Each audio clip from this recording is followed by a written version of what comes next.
The following program deals with a controversial subject. The theories expressed are not the only possible interpretation. The viewer is invited to make a judgment based on all available information.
the top talents in the comic book business are here to tell everything they know.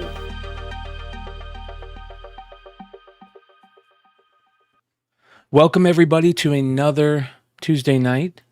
We are not here for the special celebration for Brian Polito. That happened last week, so I might as well change that right click. But welcome to a San Diego Comic-Con recap for tonight. It's going to be a very, very interesting night. We'll see how long it lasts. Jesse is supposed to be here shortly. What's crazy about tonight is we're all in Phoenix right now. How's that? What's crazy is I'm outside in Phoenix right now.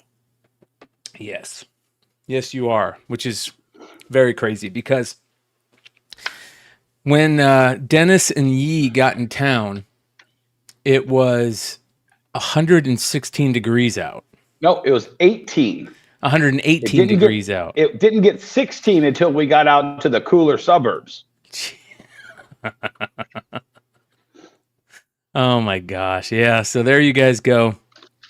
That's the way it works sometimes in Arizona. You get here and it's 118, or it could be 100 degrees, maybe 99 degrees with the monsoon.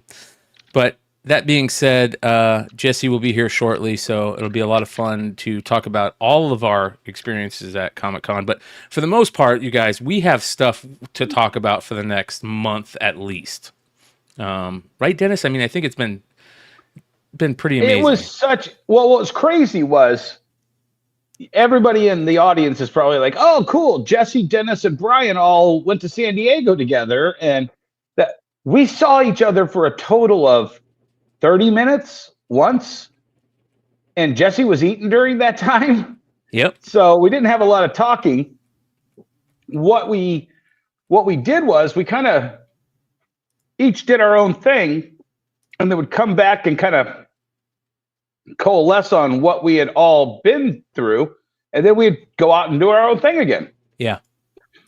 So yeah, it was just kind of a full court press where we all kind of just split up and hit San Diego on our different interests, and then all came back around together just to make sure we were alive and see what everybody was doing. And then it just kind of became what it became. Yeah.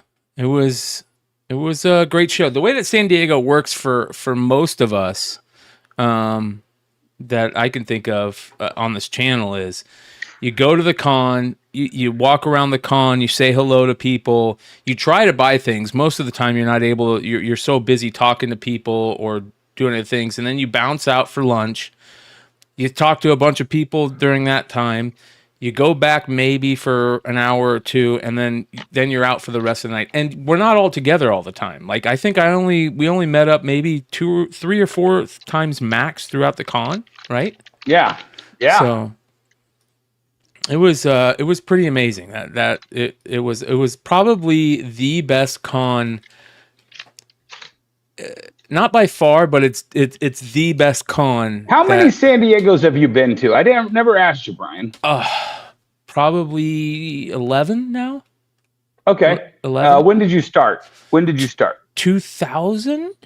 I want to say 2002 or maybe 2001. Okay, so you saw pre-Hollywood San Diego. Yes, that's what stopped me from doing all this, from going back, was in 2008, I think was the last year I went, because it got crazy for Twilight. Mm-hmm. And then I was like, yeah, man, this is not, I don't want to do this anymore. So I stopped going. The vibe changed. Yeah. And then I started. And Jesse, of course, goes back even further than that, to even before the convention center was built. Yes. So, it's interesting for the audience to understand what last year really meant to Comic-Con.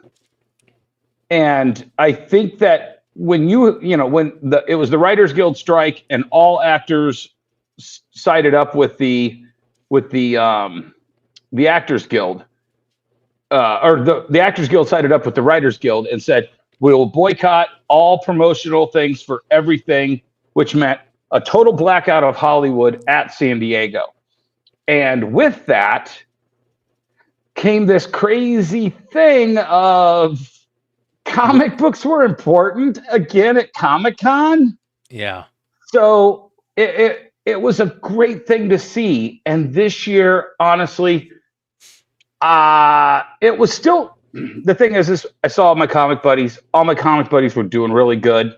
However, you could definitely tell Hollywood was back because that's all people wanted to talk about. That made all of the waves, all the needle moves, and very few things really kind of pushed other, from the comic book realm. Yeah, I agree. And and if you follow me on Facebook and Instagram, I broke the two biggest ones to everybody. Well, the crazy thing was, here's what was the craziest takeaway for me this year. One was Hollywood's back in a big way, which isn't a good thing in my opinion. It's not a terrible thing, but it's not a good thing for comic fans, right? But for people that just want to go and enjoy the spectacle, it's amazing, right? Because this was a spectacle. Absolutely. And then second, for me, it just confirmed that just let everything flow and you will find yourself in the most amazing moments, meeting the most amazing people that you never thought you would meet. And that just happens. Told you so. Yeah, it was unreal. I mean, just a perfect example, you guys. We're sitting at the Marriott, and this is one of the times where me, Yi, and Dennis met up to grab a quick bite to eat and some drinks. And so we're like, all right, let's all go meet up at the Marriott outside bar by the pool. And we're just sitting there, and I hear Dennis go, "Hey, Jeff." And I look behind me, and Jeff Johns is walking over. I'm like, what the fuck? And here's Jeff Johns shooting the shit, saying, everything's going great. Oh, hey, whatever. You say this and that. And I'm just sitting there going, oh my God, here's the guy that wrote my favorite comic of all time. He's like one of the most influential creators of all time. He ran DC, and here he is shooting the shit with me, telling me he's going to put my sticker on whatever he's going to put it. You know what I mean? Like that is the type of stuff that happens at San Diego. And that's not me name dropping. That's not anything like that. That's just, it's the truth. You run into, we're walking that's outside. The thing is we're walking outside and Scotty Young walks past us, like you're going to see, and meet a lot of people that you got respect for in the comic industry at San Diego Comic-Con, because everybody's there. And if they're not there, they want to be there. They couldn't be there. They had to cancel for some reason. So was my audio going to hell? Mm-mm. Okay. I'm getting a little feedback, but it's my issue. I'll deal with it. So San Diego is a place where everyone goes. You can't plan, hey, let's meet here, let's meet there. Because by the time you get there, it's 15 minutes past that point. So one of the things that I like to do, I plant myself in the places where I like to plant myself. I hang out. I wait to see my friends. There's some that you're not going to see. It's the first year I've never seen Ross Ritchie at San Diego. However you did. It's the first. I didn't see my buddy Ed Cato. I went to his booth. He wasn't there. You didn't see Tucci until the last day. Yeah, I didn't get to see Tucci till the last day. Yeah. And meanwhile, you have to just allow the universe to put these things close to you. But what I really wanted to say is just being there and meeting the people and then following back around with them. That's the purpose of Comic-Con. Yes. Is meeting more people, building your circle of, I think Jesse calls it your circle of friends, your influential circle. And then just kind of, when you see them, you just go. Yep. Great stuff. So, and every once in a while, SpongeBob is sitting next to you. Yeah. And you talk about Shakes the Clown. Yeah. Yeah. Very interesting, man. So we went out there Wednesday. We got there probably about 5 or 6 o'clock, I think. We hit up preview night. Walked around preview night for a little bit. I stopped by and Coffin Comics was the first booth I stopped by. Said hello to Brian, talked to him. They had the most gorgeous, let me see if I can find it. The most beautiful, here we go. Let me mute this.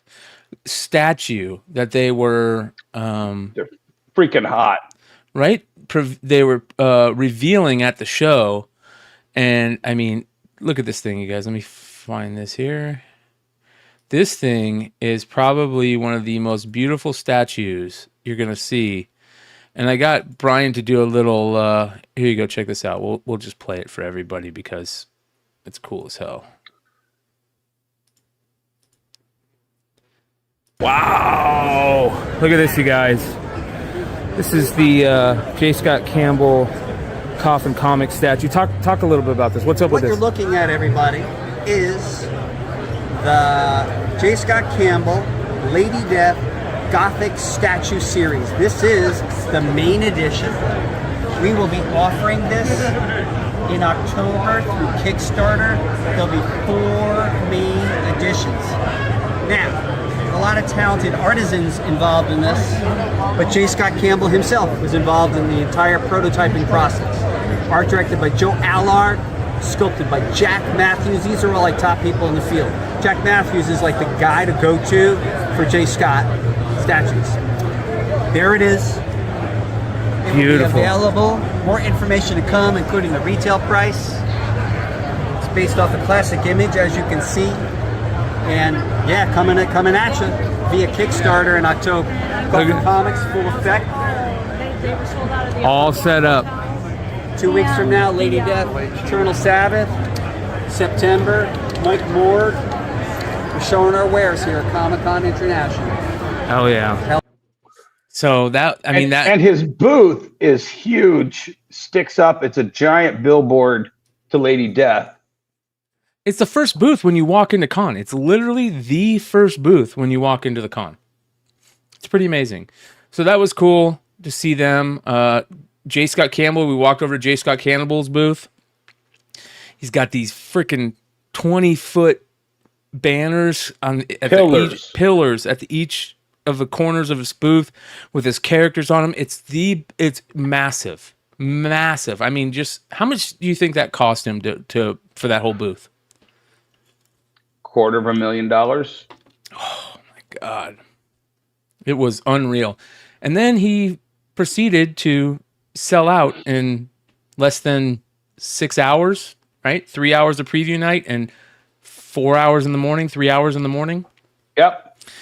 The line was capped the whole time. And the way it works at Comic-Con, for you guys that don't know, it's the same at most big cons.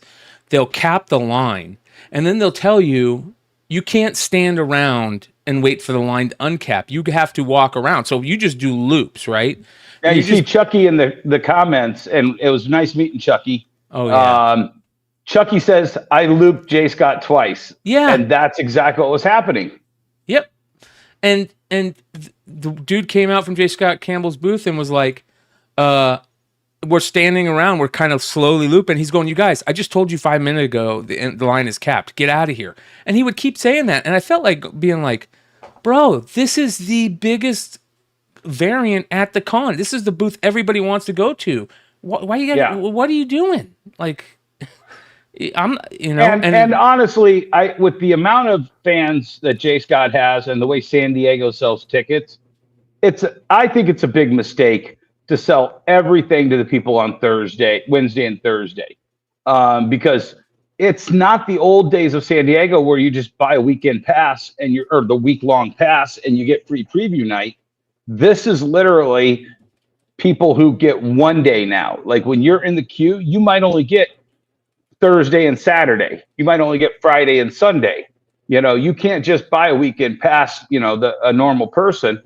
You have to leave some for every day.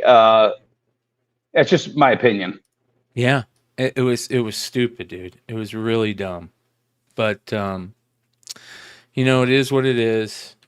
I'm going to make a poll, see if anybody got any of them, and if, whether that's on live selling platforms or secondary sales, and see throughout the show how many people got any of those J. Scott Campbell covers, because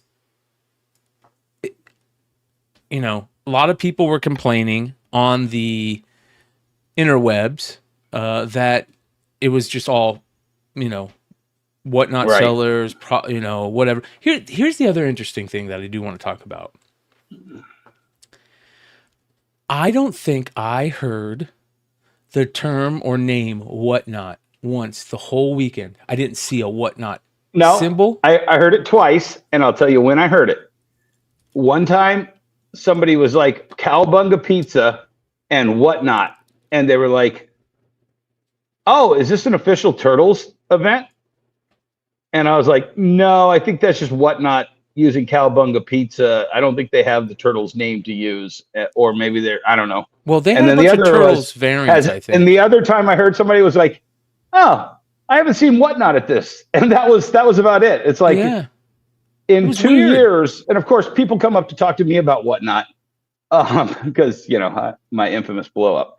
And I'm just like, dude, they're irrelevant. They kind of screwed themselves. However, I heard eBay Live a dozen or two times.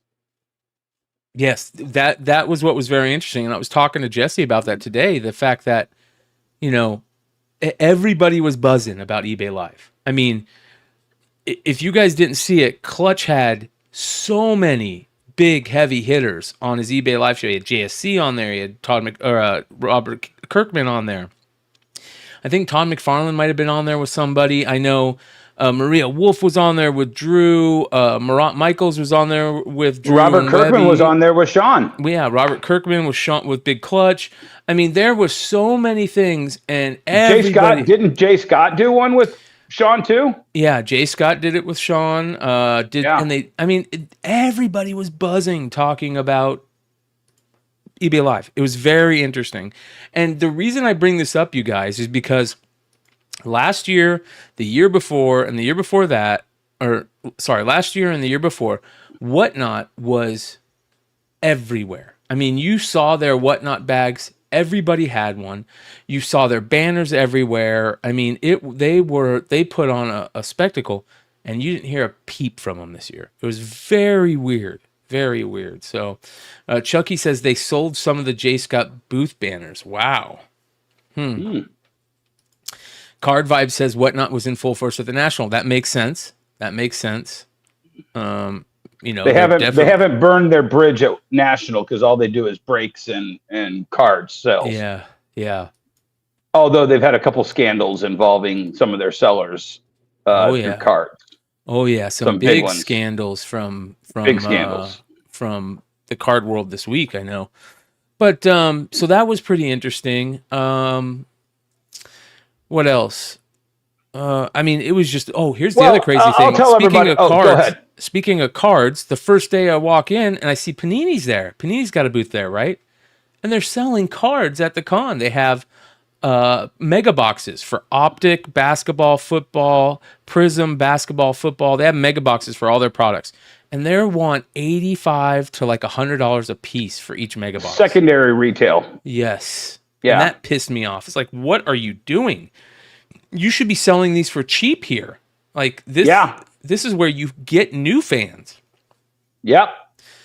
So a lot of people don't understand what San Diego opportunity is. You take somebody like Skybound and Big Clutch, for instance. They had such a huge showing last year with Void Rivals. It created new fans. Yeah. They didn't gouge them. You had to jump through hoops to get the thing, and then you had to come back every day to get the other thing.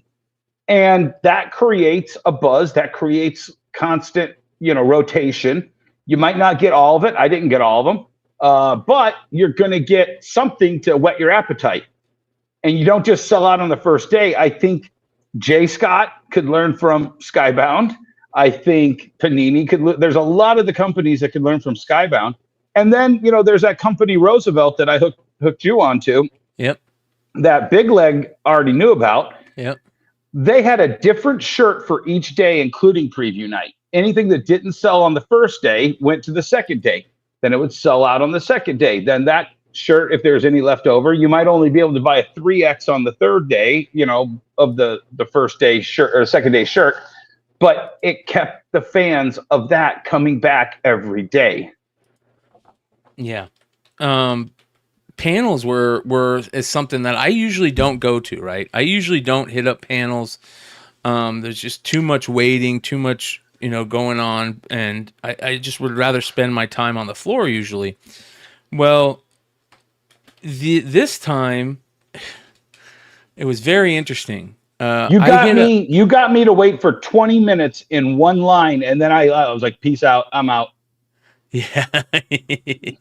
Yeah. So we went to the Dynamite panel. The first panel I went to was the Dynamite panel, which was, absolutely excellent. I'm trying to look on Nikki's page, and he's such a low key dude. He usually doesn't talk about it, but we'll have to get him on here at some time next week to come on and talk about it, because he had this amazing panel, and he had a bunch of his creators there, as you guys can see here. You can see we've got Tony. Gail. You got Nick, Gail off to the left. Yep, Gail Simone right here to the left. Jimmy Palmiotti. Yep. I'm not sure who that is. Tony Fleece. Nick. You got all these people. That's Sean Gunn. Sean Gunn right there. Yep. It was Josh Williamson was there, I believe. Yeah. There was a lot of Who's people the hottie in the sequin skirt? Jesus. Good. I couldn't tell you on that one. I'll buy whatever comic she's selling. That's all I'm saying. Amanda Connor was there. I think Jimmy's standing next to Amanda, maybe. So, anyways, yeah, she's standing behind. You can see her hand on. Yeah. So it was, and here's the cool part about it. This is why I'm bringing all this up. And they talked about all their books. At the end, they had this big, beautiful piece commissioned, of original artwork piece commissioned for Nick for his anniversary, right, for his 30 years. And it was beautiful, man. It was absolutely gorgeous. It's this big, beautiful piece, and Nick's right. They got Nick right in the middle, and it was a really cool gesture. And this was kind of all like a little setup for that, and it was a very cool thing to see all of them, congratulate Nick and be there, to do that for him. And that's the type of stuff I love seeing. Well, it was actually great because that kind of started the beginning of it, because it's Polito 30, right? Yep. It's Tucci 30. Yep. It's Barucci 30. Yep. Polito's 50. There are so many anniversaries that kind of just started because the boom of comic books was 94. Yes. Which kicked off with like the death of Superman, and then everybody had a chance to pull new customers in.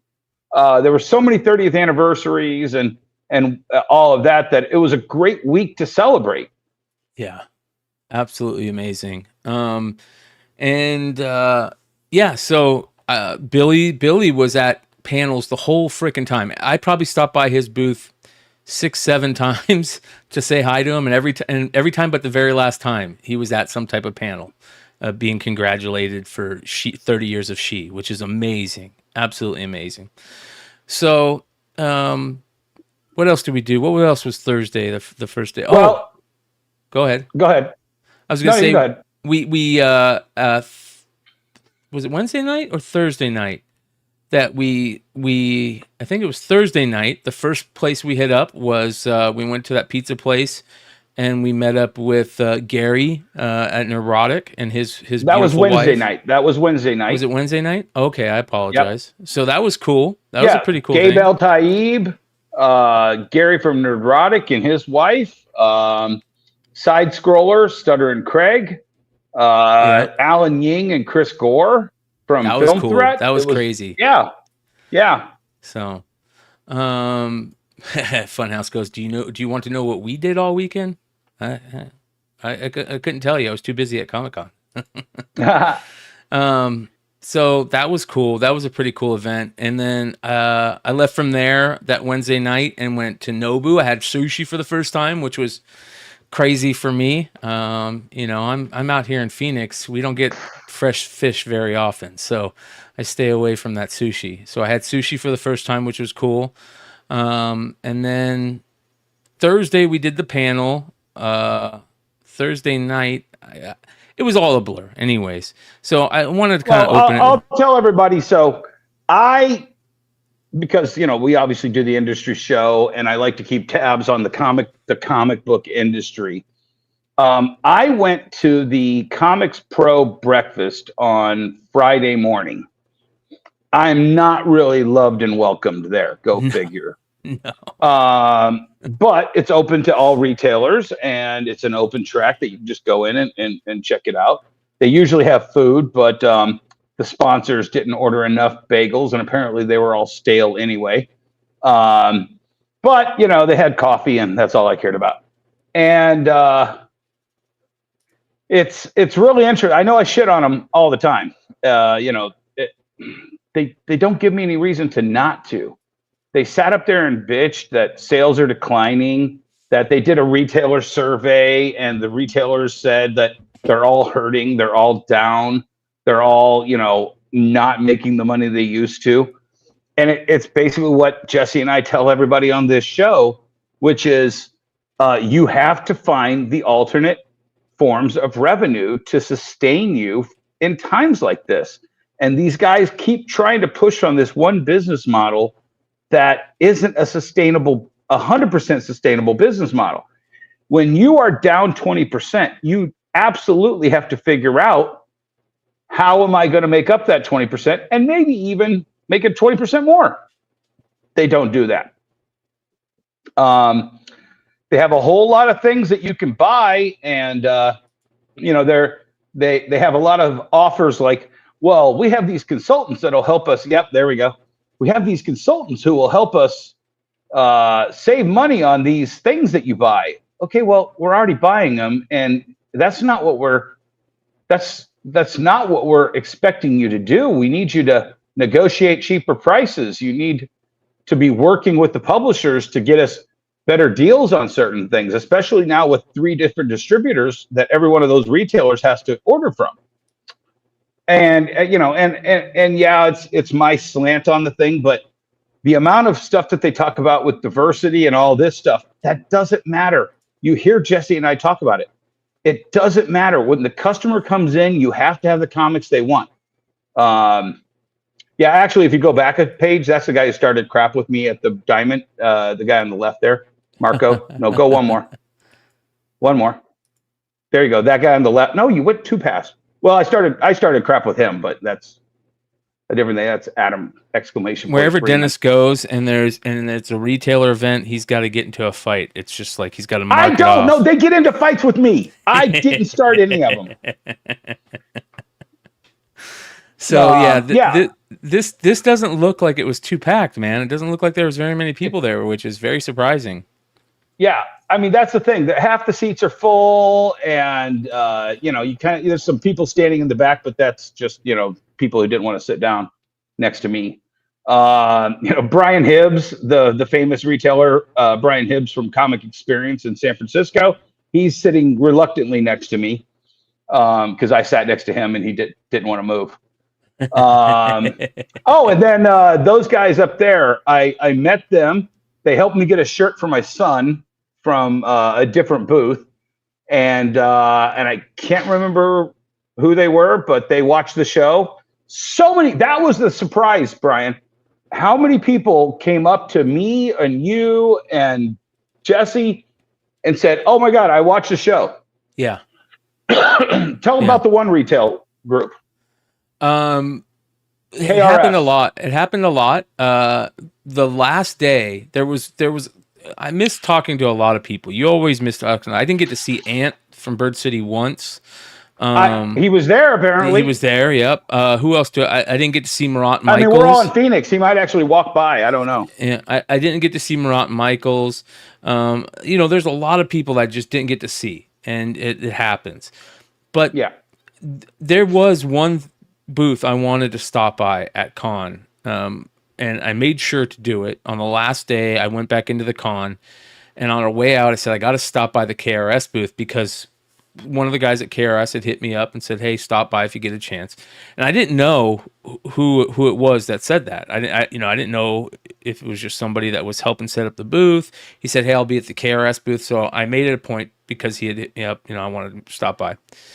And so I go over there, and I'm looking around. I hear somebody say my name, and I look over, and it's the two owners of KRS, Chris, and I believe it was Jose. If I'm mistaking that, I apologize. I'll get your name right eventually. I'll make a point of it.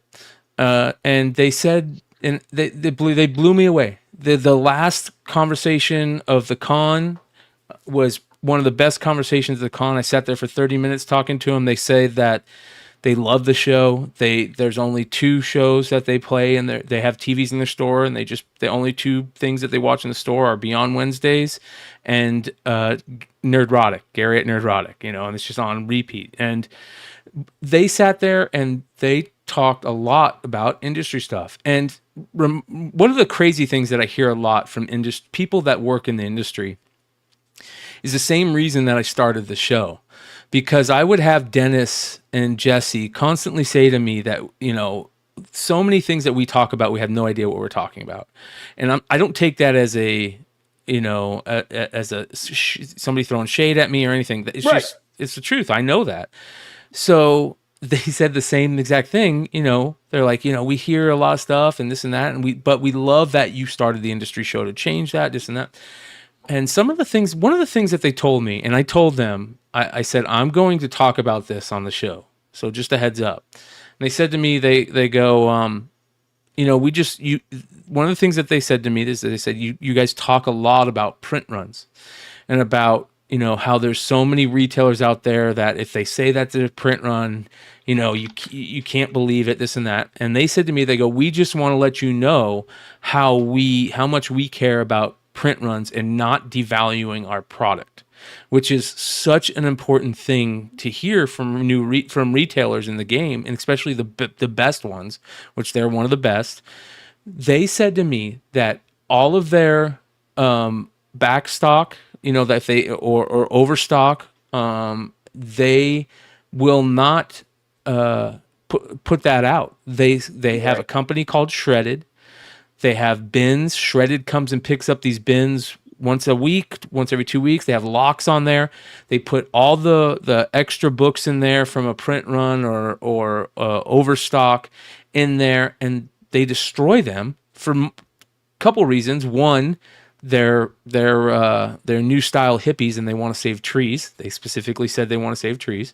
And 2, they don't want to devalue their product. They don't want to sell their product for less than, they're not going to drop their product, and they don't want their name to not be associated with integrity.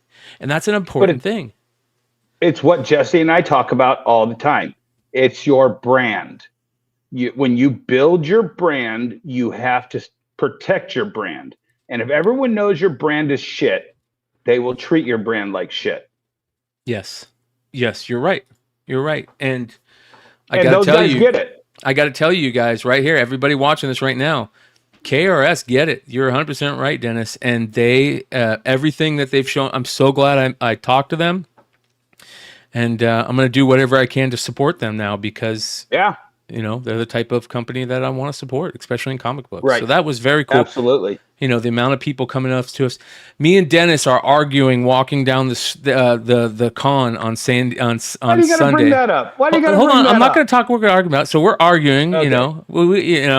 And we're arguing. We're walking. And all of a sudden, homie from Nearing Nerdvana, he's walking.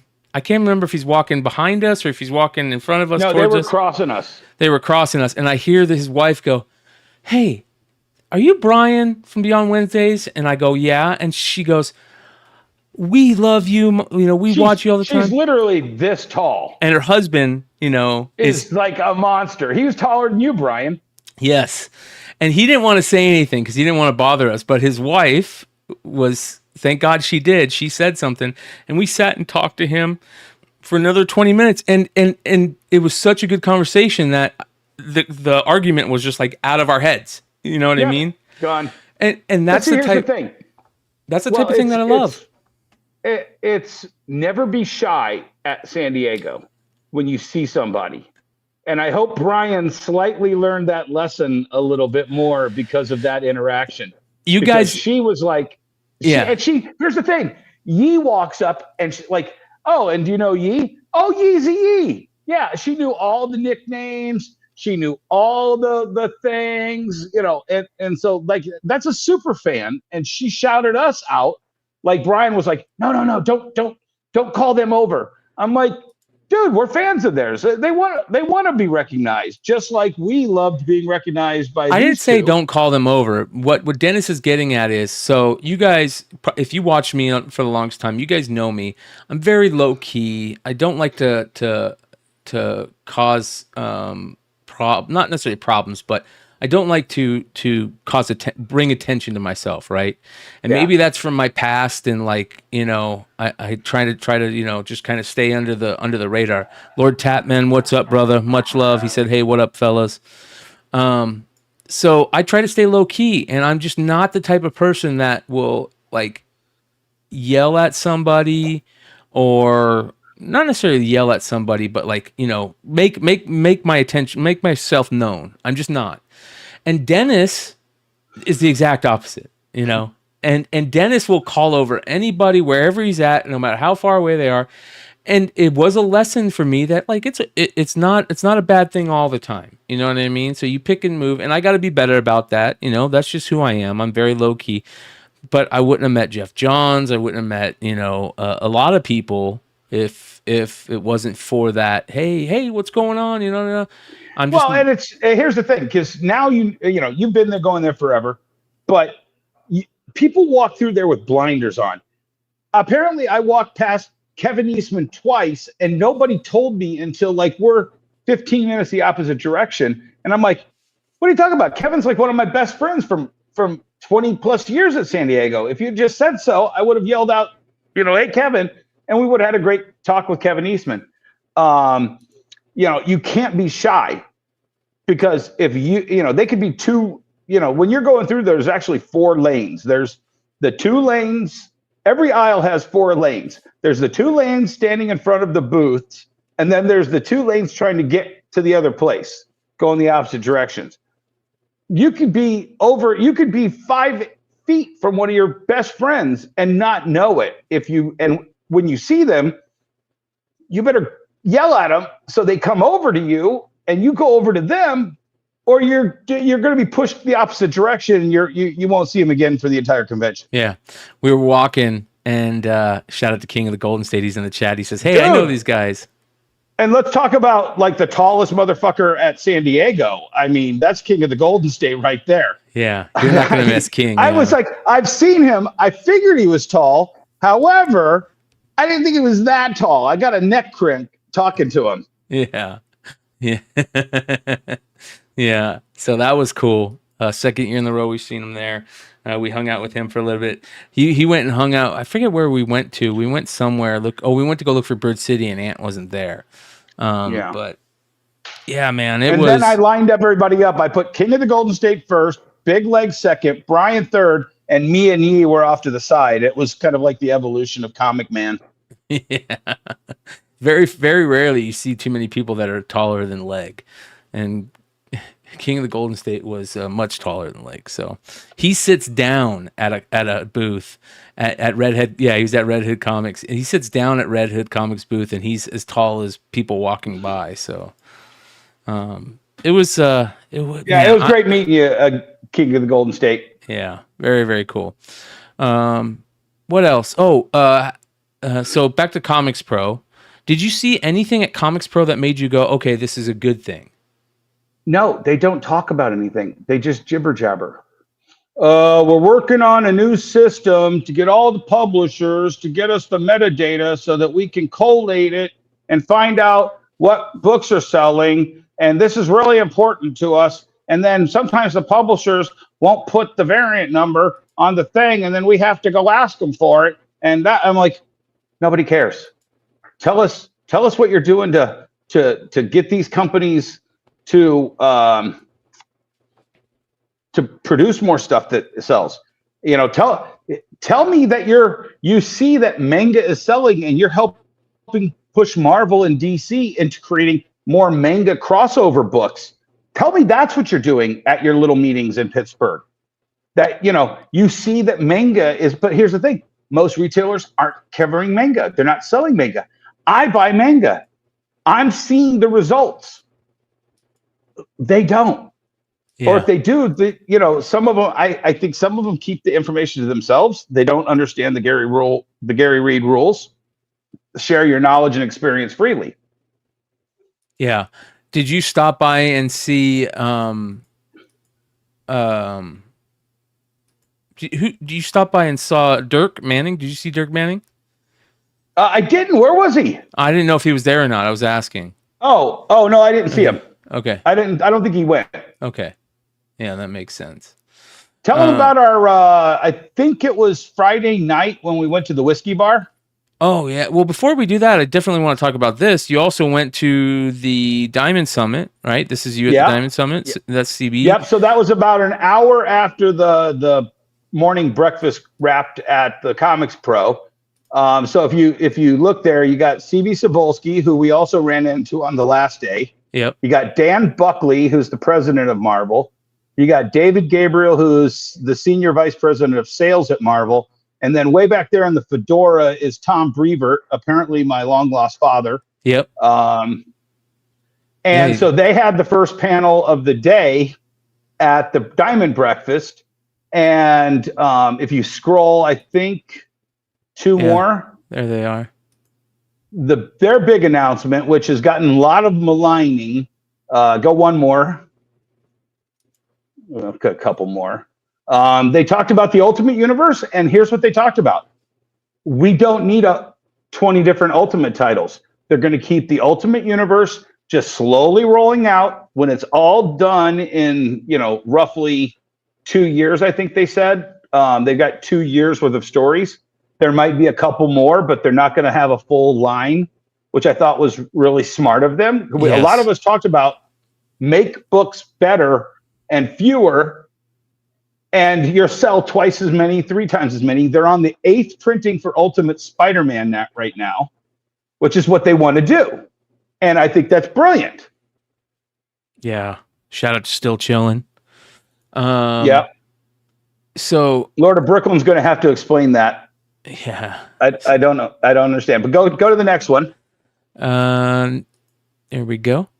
And so they talked about a lot of the freebies that they do for retailers, which if you have a local comic shop, you're going to walk in there, you're going to get these freebies. You're going to have you're going to have must-have stories in there that for free, just things that you can pick up for free at your local retailer, and stores can can order as many of those as they want. That's cool. Go to the next one. They send out free promotional items like these Deadpool, Wolverine, little whistleblowers. They're amazing. They are so. Yeah. This is a great promotion promo. It's such a smart promo right here. So smart job on that one. And then more promotions. Window clings. Yep. Which are always helpful. Yep. A free Moon Knight that they send out to all retailers. Yep. A variant, which we talked about.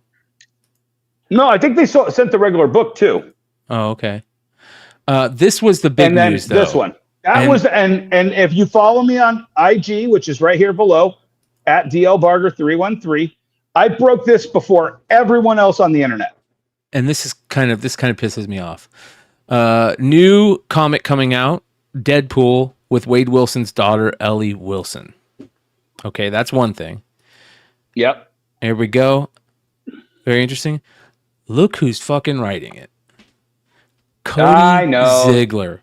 What is Marvel doing with this guy that I don't get it. Here's what I think it is. And you guys out there can tell me if you think I'm right.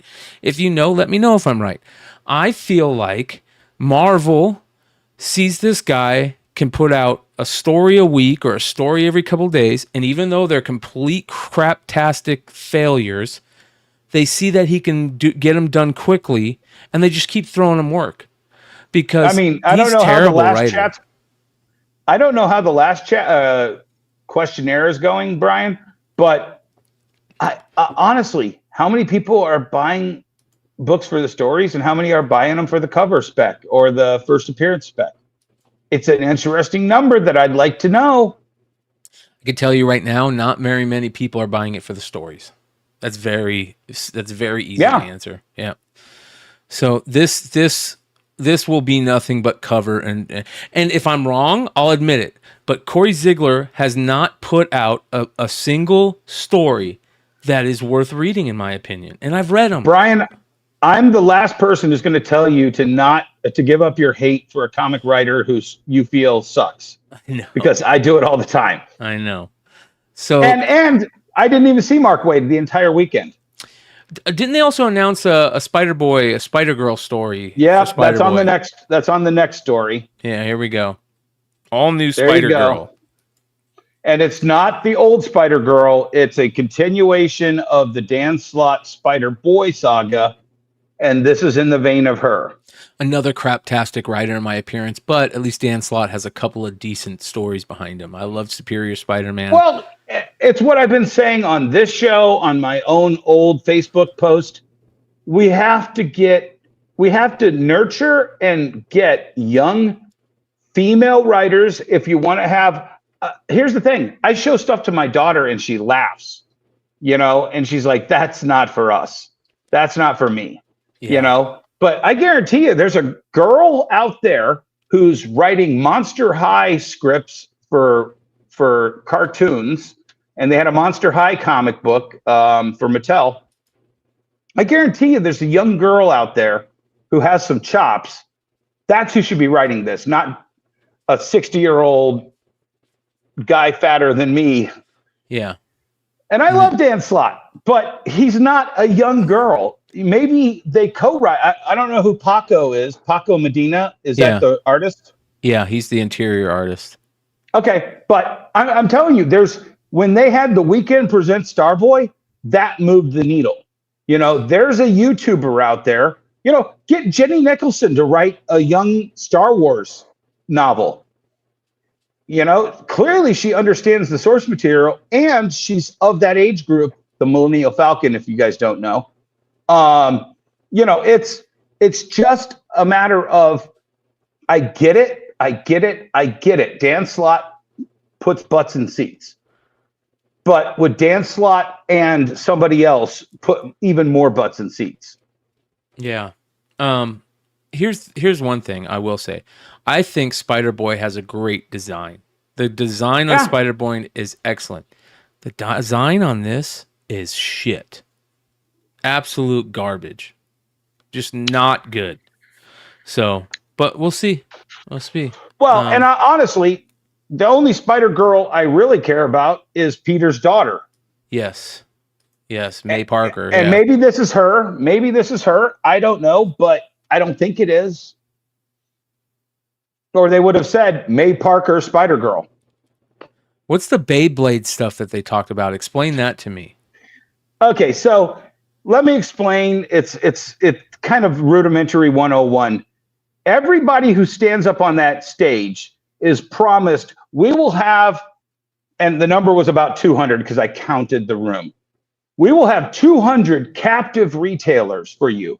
Give us money and we will let you speak for 15 or 20 minutes or 10 minutes or whatever it is.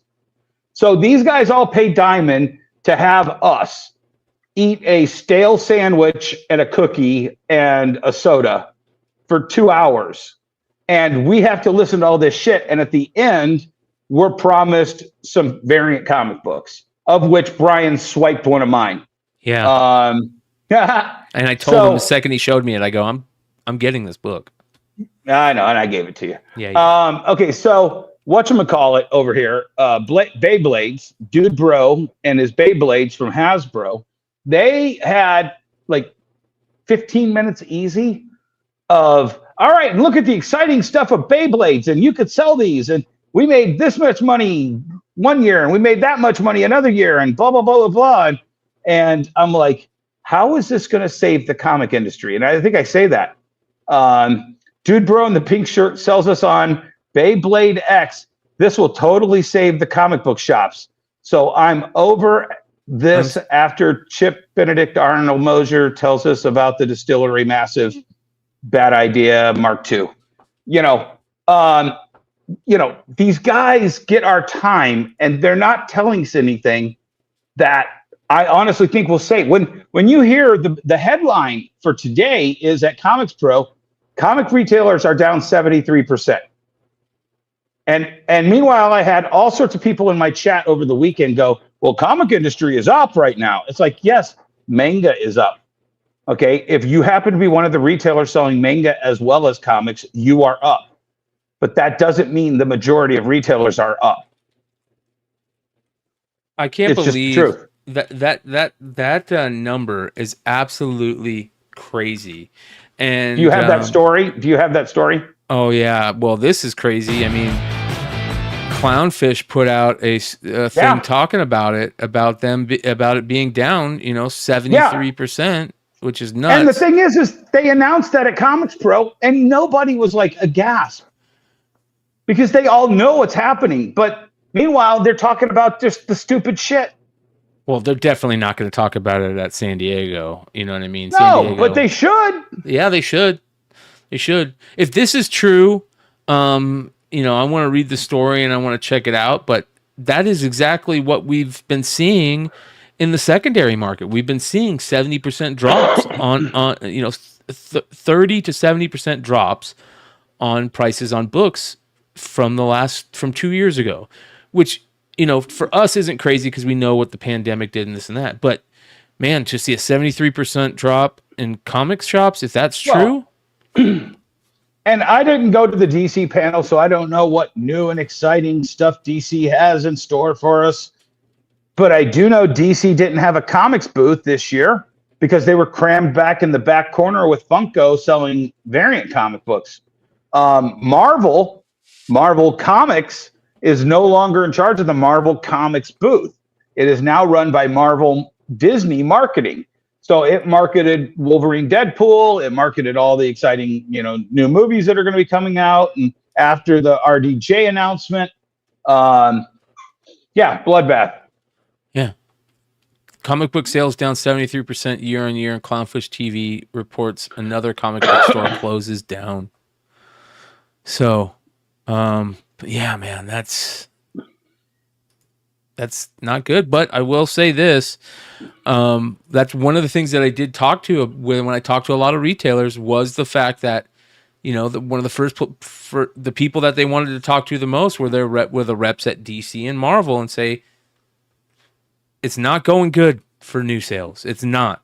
And that was every retailer I talked to said. And that. Actually, the entire Marvel crew actually got spared that moment because literally the last 5 minutes of the Marvel presentation, the sirens went off. Actually, can you go to that video? I put like a 30-second video up.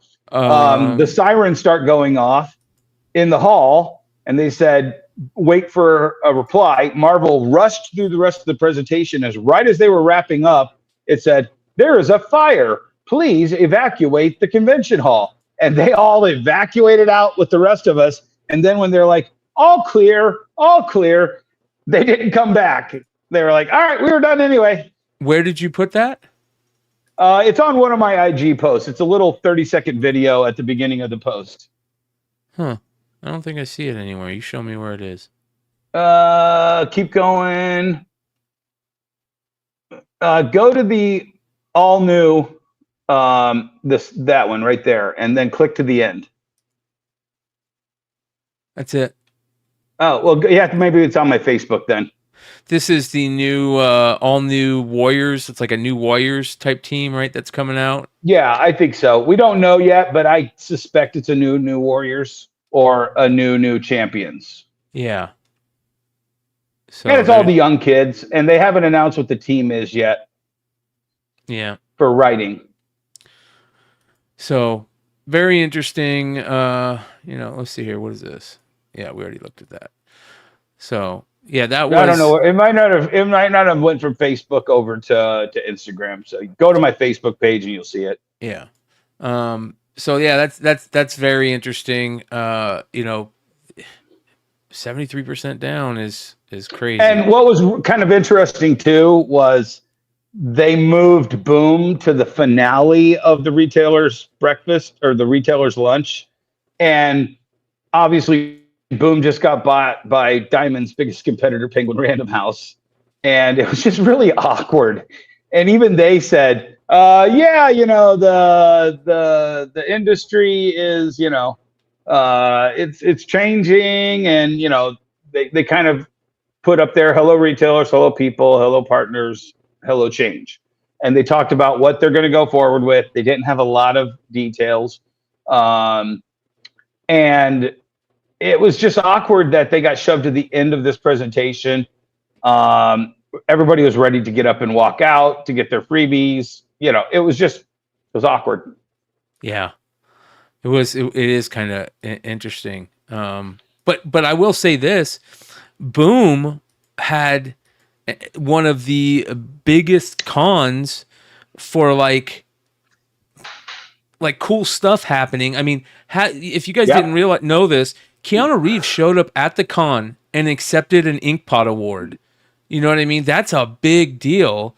That happened. McFarlane came out and said that he's going to do Berserker toys. There's a Berserker movie coming. So that is big. And, I'm not going to talk a ton about, what me and Ross talked about, but one of the things that I did, I was lucky enough to sit down with Ross and shoot the shit and just, shake his hand, say thank you to him for, everything he's done for the channel and hanging out with us. But one of the things I did say to him was like, this is pretty amazing considering that, this is a lot of stuff built on what you guys created and you're seeing this all happen. That's pretty damn cool, man. Well, and it's what everybody's talking about post-convention, which is what I Hurt Your Fifis is saying in the thing. The comic book industry is dying. You've heard it for 25 episodes here on this show. Jesse and I are not sugarcoating this. A lot of people who are sugarcoating this, you have to ask why they're sugarcoating this. I'm telling you, maybe I'm the boy who cried wolf. Maybe it's all for naught and the industry is going to save itself and fix and young kids are going to start buying comic books again. I don't see it, but maybe that's true. However, you have to start protecting yourself if it does. And these numbers are the warning signs. There's an iceberg over there. Pay attention. Steer the ship around the iceberg or you're going to hit it. If you are a comic retailer, unlike Emmett, unlike a whole bunch of the guys in the chat, unlike all the people who listen to our show, if you are a retailer and you are not selling back issues, because back issues were selling great at the con. Everybody was saying it.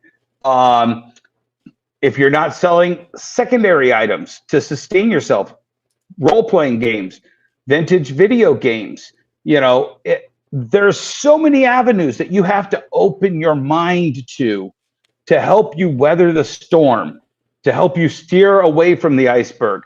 Because any day now, DC could announce, we're done with comic books. Oh my God, what am I going to do losing 20% of my annual sales from DC Comics? You better have already had that in place when it happens.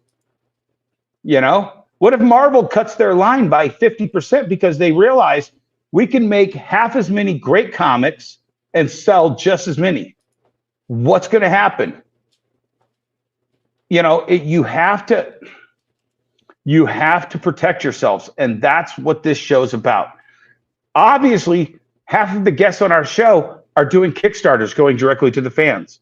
That's not helping the comic book retail industry. It helps the comic industry, and I support all those guys. I love all of them, but it's not helping the comic retail industry. Yeah. All right. What else? Anything else interesting from that Diamond Summit that you can think of, or that Diamond thing? That was about it. That was about it. Like I said, there's a lot of stuff going on. But like you said, Comics Pro had how many people at that breakfast? At 50? Diamond had 200 people, and you got to figure that's probably only representing 100 stores because a lot of people travel in packs, like, you know, the husband and the wife retailer. So 100 stores represented by 200 people listening to 5 publishers and the Beyblades guy talk about, you know, what you need to do to buy more product and get deeper in the diamond hole.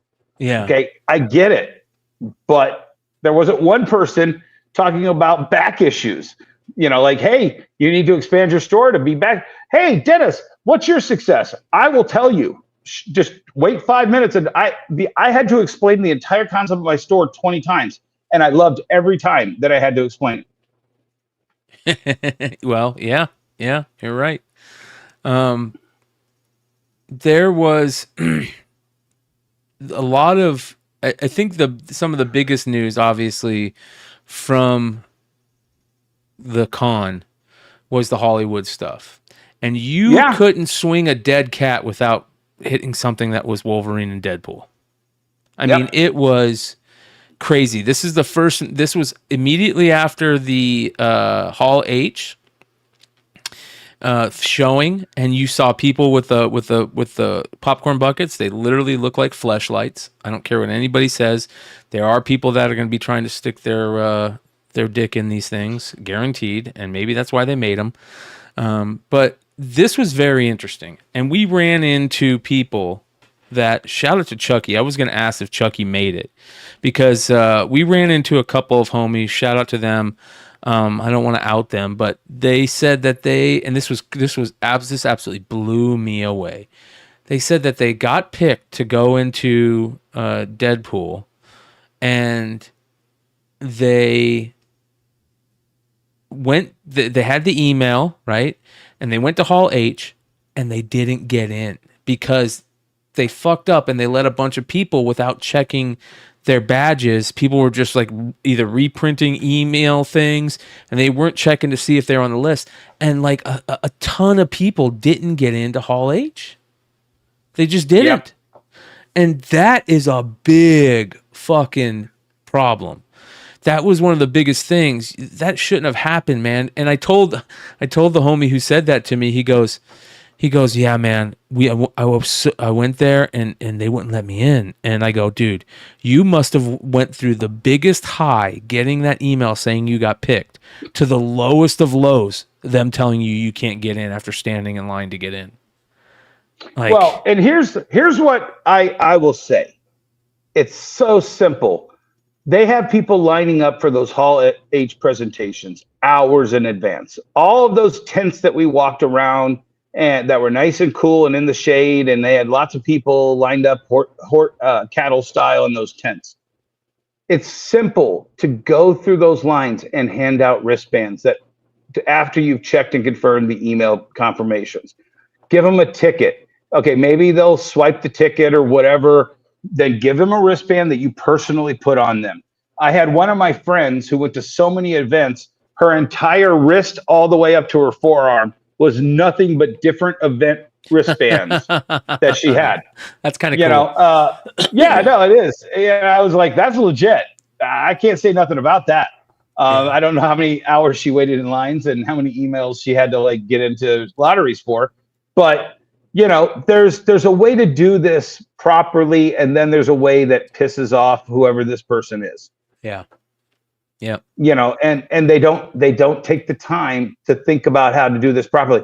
Think about, they gave away, I don't know how many people fit in Hall H. I think it's 5,000. It might be 10,000, whatever they said. It's enormous. Okay. If you're going to give away, and they gave every one of those people a popcorn bucket, which is like a $50 item, maybe cost them like 10 or, 15 in cost. If you're going to give away that many popcorn buckets, give away a 50-cent wristband to make sure everyone who's supposed to get that popcorn bucket gets it. Yeah, pay somebody to put on the wristbands or to confirm the wristbands. And make it a special Wolverine Deadpool wristband if you have to. You can order that stuff special. Yep. And then you have somebody slowly going through line, checking the email, making sure it matches the badge, making sure everybody in that little queue hours beforehand is exactly who's supposed to be in there. Yeah. This doesn't match. Get out of line. Mm-hmm. And it makes the line shorter. Yeah. Well, one of the coolest things to probably the entire show was after Hall H, you walked out of Hall H and you saw this.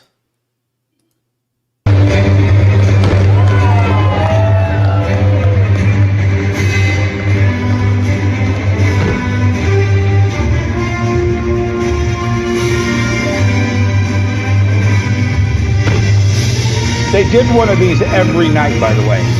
Did they do one every night? Every night. This was unbelievable, you guys. And we just happened to be at a party on the roof of the Hard Rock. And I just happened to go over to the smoking area real quick and had the perfect view of this. It was unbelievable. This is a drone show, by the way, you guys. There must be 10,000 drones. Yeah. Because the other drones, all those little sparkles, those are all drones. Yeah, and they're lined up in the darkness. Yes. Yes. And then these dissolve, and the next ones are already set up. Yep. So yeah, it's thousands of drones to make this presentation. At least 10,000 drones. Yeah. Yeah. Chucky says he has a great view from the Hilton. I saw your uploaded video. Yeah. Drone show over Petco. And if you remember, one of the things that Big Clutch constantly said, he's like, they need to turn Petco into a place where they can show the movie. Well, Clutch, I think they did better. They heard you, but they did better. Look at this. And the craziest thing was at the end. Let me see if I can find it at the end. Here we go. Is this the end? Yeah, here we go. Here's the end. All right. This was the craziest part, you guys. We all think it's done. We're just chilling. Oh my God, that was great. And then you hear this. Okay, so chat, without spoiling it, because I don't want to spoil, I saw Deadpool last night, and I had people tell me that Deadpool spoiled this, and I didn't see it. I don't think there was a spoil for it. This is, by the way, you guys, this is a teaser for Fantastic Four. That's why they did this.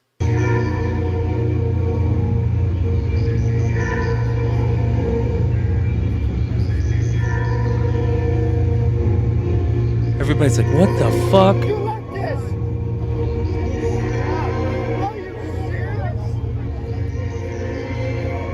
Oh, those are those tents that they have everybody wait in, guys. Those little white tents. Yeah.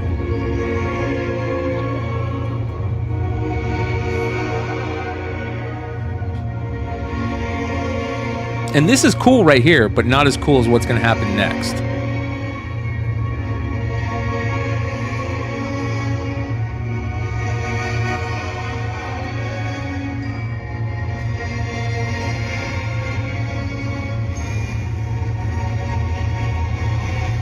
Watch this. This gives me goosebumps.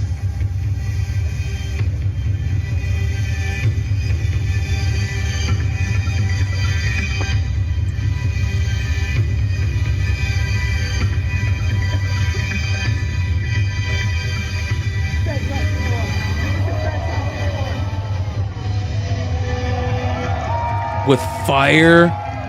Those drones are fucking shooting out fire. Are you kidding me? Everybody was losing their shit on the top of the Hard Rock, man. So that was pretty fucking amazing right there. So, I mean, yeah. Can you imagine how Rob Liefeld must have felt seeing all this stuff at the con? Like how proud. Dude, it's like I've gotten to witness several things. I got to witness Robert Kirkman walking in to San Diego Comic-Con right after season 2 of The Walking Dead when he became the king of Comic-Con. I got to, I've seen Rob Liefeld for for so many of the last years. And then I didn't see Rob once to San Diego. It was crazy. Like I said, people you see all the time, you might not see him at Comic-Con. Every time I would like, oh, Rob's not here. I saw Rob's son. I'm like, hey, where's your dad? He goes, oh, he's over here. By the time I got over there, he's over there. And it's like, okay, I'll see Rob later. Rob Liefeld has become the new Stan Lee of this industry. He birthed this character. He let it go out into the universe, but there's no bigger cheerleader for Deadpool than Rob Liefeld and Ryan Reynolds. Yeah, we were sitting at Nobu, and I look up, and right in front of me, the table right in front of us, is a circular table. Rob Liefeld is there, and his hands are waving, and he's talking. And next to him is J. Scott Campbell, on one side. The other side is Robert Kirkman. Jeff Loeb is across from him. I didn't see the two guys in between. But I think if you go to Rob's Instagram, he's got a picture of that group. I'm going to find that because that was one of the most amazing things I've ever seen, because the whole time Rob is holding court and he's talking and he's laughing and he's telling stories. And I mean, the whole time he did not stop holding court. It was one of the coolest things I'd ever witnessed. This was his San Diego. Yes. As a comic creator, it doesn't get better than this. Yes. All right, let's see here if we can find this. I mean, that's all his stuff is. Right there. I think it's that group. Yep. Look at this. I mean, this is who was sitting in front of us for the show. Thomas Lennon. That's awesome. Yeah. He was the host of the Eisner Awards. Oh, okay. David Finch was there. Yep. I mean, look at that, dude. There's Rob's wife, Joy. Rob's wife, yep. I think that's Chen. The guy in the middle is actually David Mandel. He's a huge Hollywood producer and a friend and customer of mine. There's Loeb up there. Who's that over the top left? I'm not sure. Is that? He's somebody. No, is that Art Adams? I don't know if that's Chris Claremont or who that is. There's Rob's kids. Yeah. And that's the other thing. And, I know I harp on this. Rob has figured out a way to always be a great father to his kids, much like where I've focused a lot of my efforts in the last 7 years. And if you go, there's a picture that he just posted to Instagram of him and right there, down right there. No, right there. Yeah. Yep, that one. That's Rob's family. That's the Liefeld bunch. Yep. He's always made Comic-Con about his family. Yep. That's fucking respect, man. That's Bella Thorne with his daughter. That. I mean, this is. I mean, how proud must he be to be there with his kids at this con? Well, you can see it on his face. Look at it. His kids that's see a man, everything. Everything. And his son is an actor. Yep. And, I mean, it's incredible. And of course, his wife is an actor. A lot of people don't know this. If you've ever watched Saved by the Bell, Tori she's from a triplet. Saved by the Bell. She's a triplet. She's a triplet. Her sister was Tori. They've done triplet stuff, when they were kid actors. Yeah. So the whole family is just incredible to watch. And I'm glad to be friends with them. Yeah, it was pretty damn cool to see that and to watch that and just to think this is his con. Like this con this year. Oh, that's Art Adams. That's Art Adams. That's what I thought. It was Art Adams. Yeah. Yeah. So, unbelievable, man. Just congrats to him and continue doing what you're doing, Rob. Like you are the new Stan Lee of comic books. You're and I mean, hey, go back and watch our episode with Rob. Shameless plug. Yeah. You can see it. He is so excited to do what he does, and that's what's missing from. I'll tell you what, Brian. Be honest. You met a ton of people. How many of them actually looked excited to be there? Not all of them. That's for sure. Yeah. Yeah. Yep. So, yeah. Speaking of Mr. Kirkman, the next day, Friday, we hit up the G.I. Joe Energon Universe panel, and it was awesome, man. It was so good. Robert Kirkman, Joshua Williamson, Daniel Warren Johnson. It was Who won a Eisner Award? he won 2 Eisner Oh, Awards. 2. Two Nice. Eisner. Daniel Warren Johnson was so good at this con. Joshua Williamson was so good at this con, but Kirkman steals the show wherever he's at. You know what I mean? He's the best people in comics are and I talk about this all this time and I will never not bring it up, are the people that when they're talking at an event or they're talking about it, they're excited, they're fun. You can tell they're having a good time and they're excited about it and they love talking about it. And you can see the nostalgia coming back to them, especially when they're talking about G.I. Joes and Transformers, because it's also what I constantly talk about on this show. Nostalgia is key. yes, Tucci, 30 years. Brian, 30 years, 50 years. 50 years of collecting, 30 years of creating. Yep. G.I. Joe is a 40-year-old property that's breathing the life back into the comic industry. Where's all the rest of them? Well, and then Mickey Barrucci, Thundercats, Space Ghost. These are all 30, 40-year-old plus properties. And they're literally saving what's left of this industry. And no one is talking about it because they're not doing it. Yeah. Look at these covers coming up, by the way. These design covers for G.I. Joe books are going to be amazing. The Baroness is part of the Joe team. That's going to be unreal. We'll see how long that lasts. There is this gorgeous CoverGirl variant for G.I. Joe. They've got this new character that they've created that they talked about. That was awesome. Amazing new character here. It was Is Joshua, that Spirit Iron Knight? Is that Spirit's son or something? I don't know. It could be. Go back, because they show the eagle. And he's a new character. I forget his name. I wrote down his name, but he is a new character that they created for G.I. Joe. These are the first. Those are the first covers, I think, for issue number 1, I believe. But here's the panel. As you can see, it was really good. Don't look at that. All right, here we go. Let's see if there's any. I think I took some more cover shots.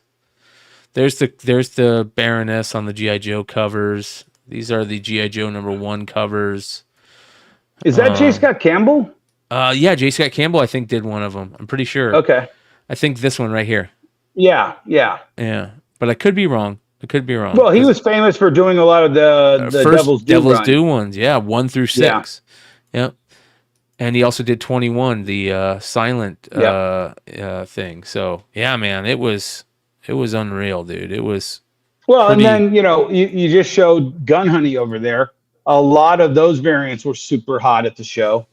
And that's our friend Andrew over at Titan Comics. Let's talk about that, because that's another thing.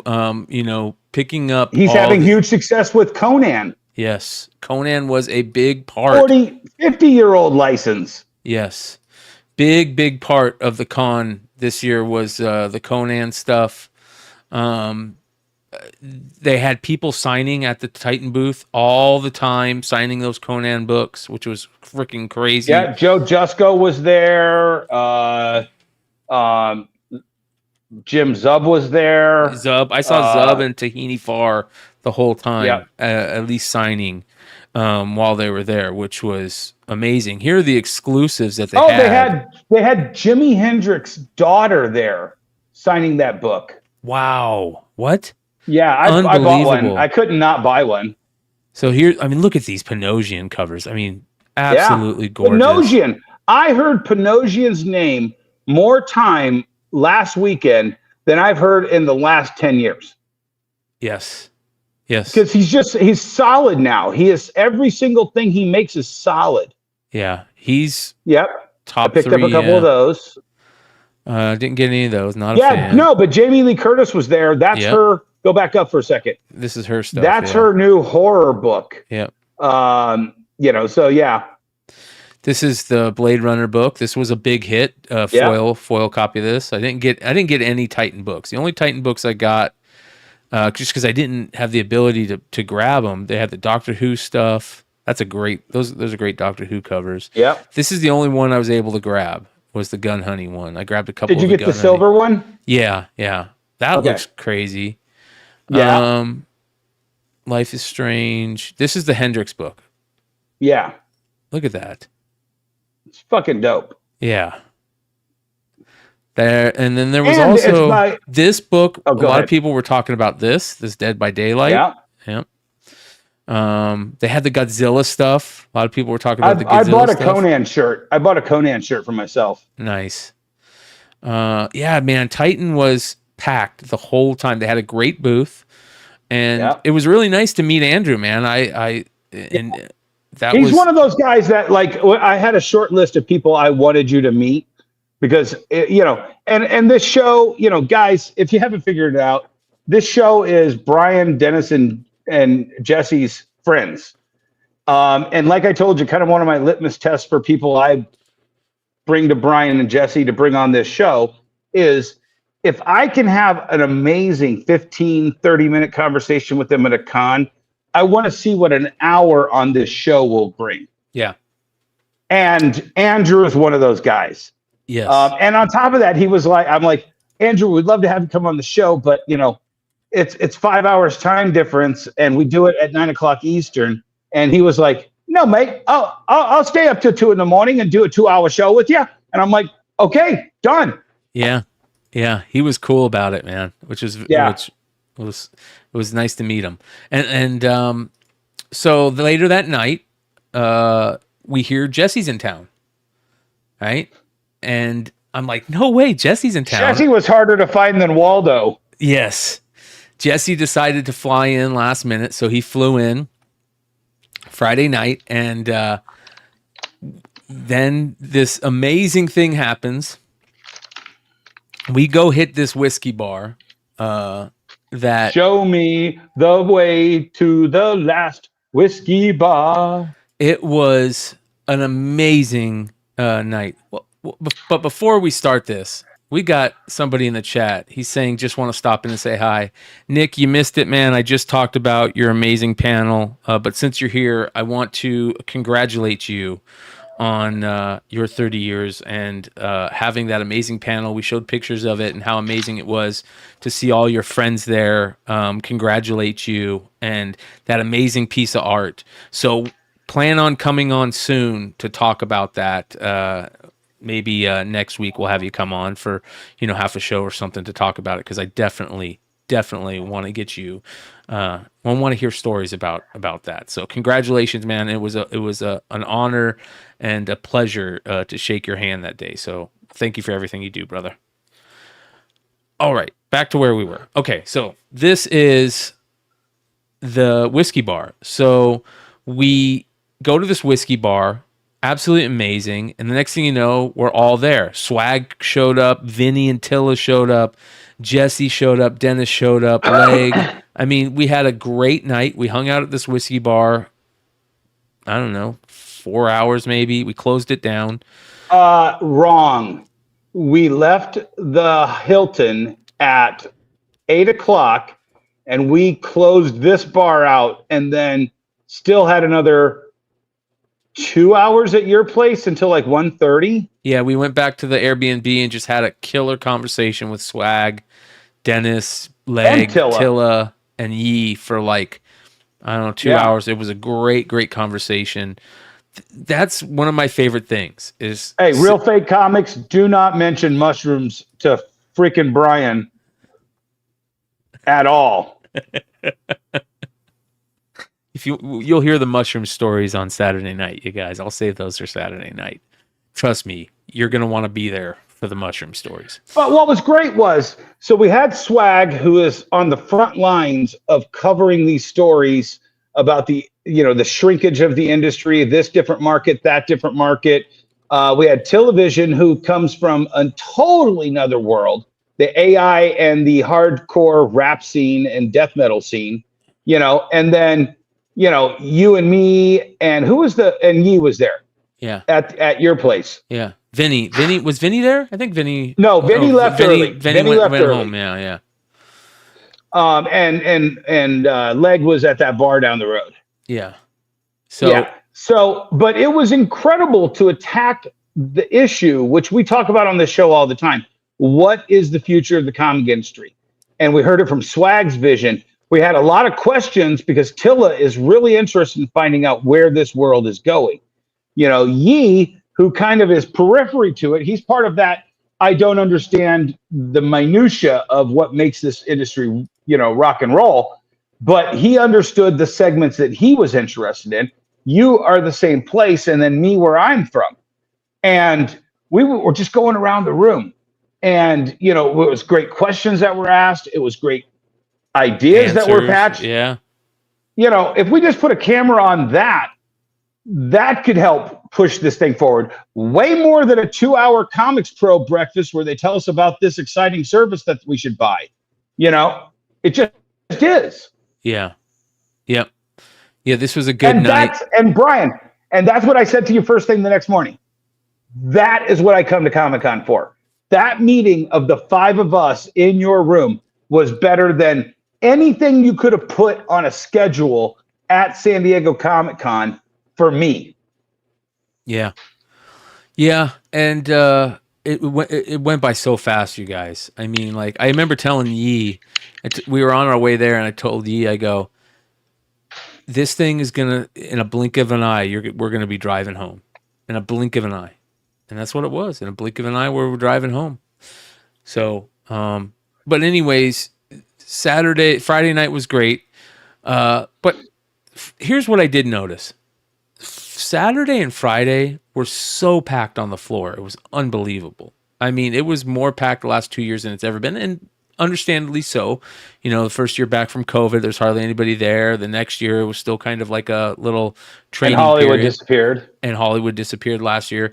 And this year, everything is back. So, man, it was kind of like Infinity War and Endgame. Yes. So Saturday night, Saturday we go to the con, we spend time at the con. I mean, it's just so packed. So packed, you could barely get anywhere.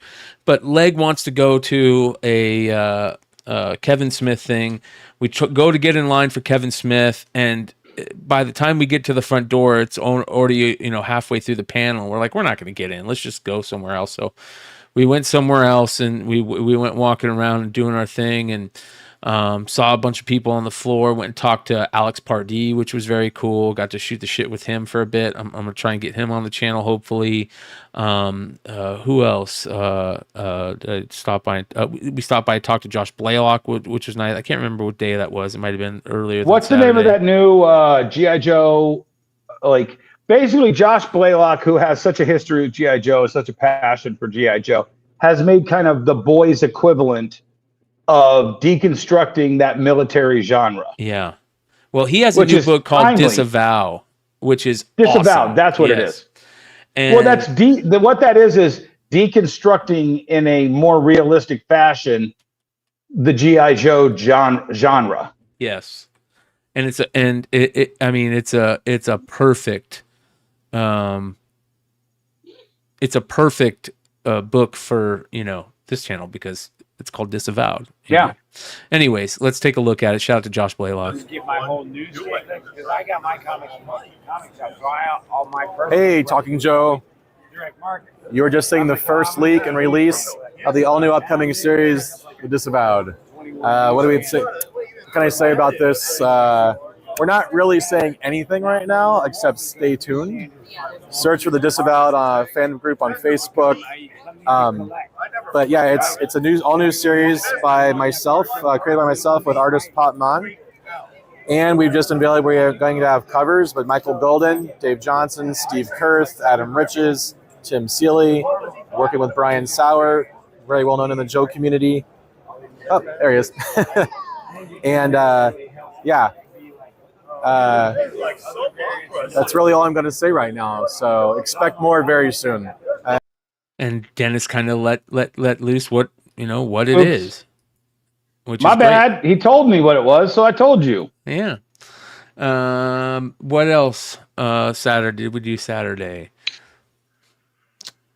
Like I said, you guys, it's been such a blur. We talked to PSA about their new comic book labs. We went to PSA. We talked to PSA. That was very interesting. Getting to hold the slab and looking at the slab. I've got really good videos of it and pictures of it. But here's the thing, you guys. It's fucking heavy. It is. I love it. Heavy, and it is sturdy, and you can throw it at the ground, and it's not going to hurt the comic. You heard the rumor, right? What? That it's going to be impossible to buy a book and crack it and get those out properly. So it's like a permanent solution to cracking and regrading. Oh man, that's going to be really interesting. Yeah. Because it's an almost indestructible slab. Yeah. The slab is way too heavy. It's big. It looks okay, but here's the thing. I don't think they have no plans of changing that label. And that's a problem to me. I know it's okay to you, but it's a problem to me because the lettering isn't big enough to me. And I don't like there's going to be adjustments. I think they're going to increase things. I don't like the red.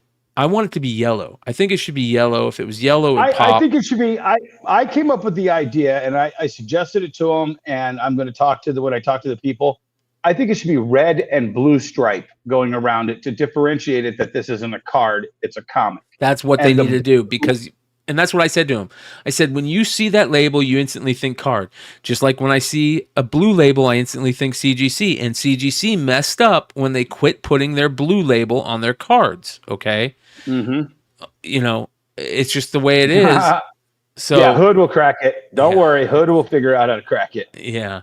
And I think they need to change it. But the guy said that at this point, there's no plans to change that label. You know, I'm not married to answer Lord of Brooklyn.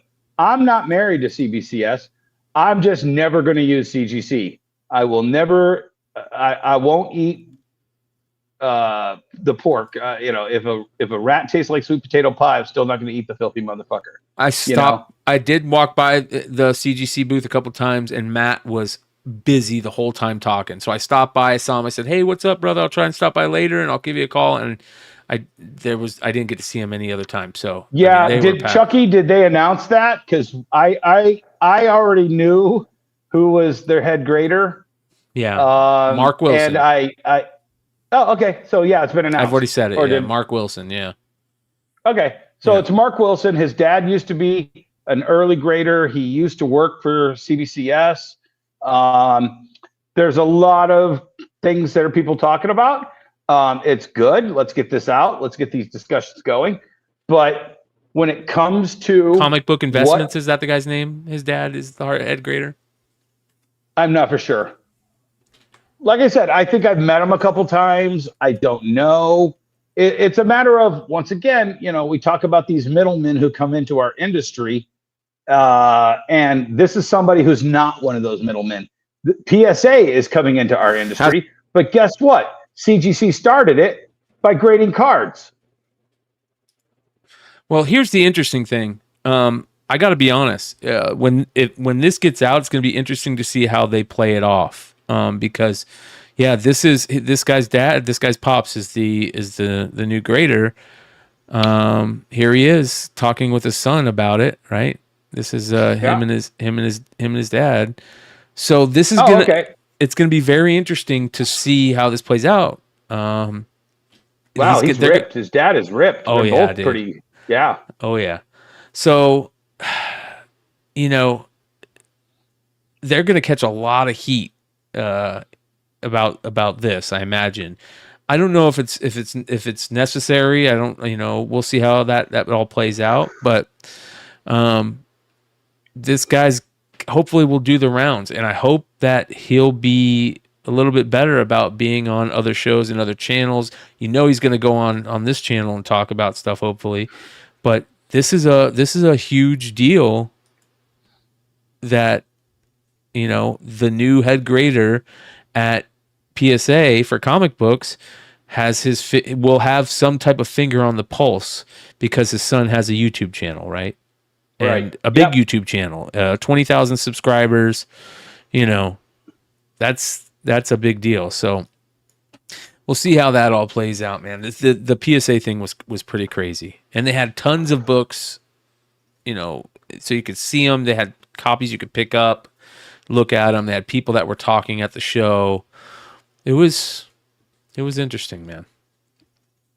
So, and then, later that night, I went to a party after that night, went and met up with Ross Ritchie for a little bit, went to this cool little speakeasy right next to our pad where they were doing this cool little giveaway where you would scratch off these things, and if they had a penguin face on them, you would go to the bar and hand them to the bar, and they would give you a penguin toy, and it was just a great Saturday night. But man, I took a tumble coming out of the shower on Saturday night.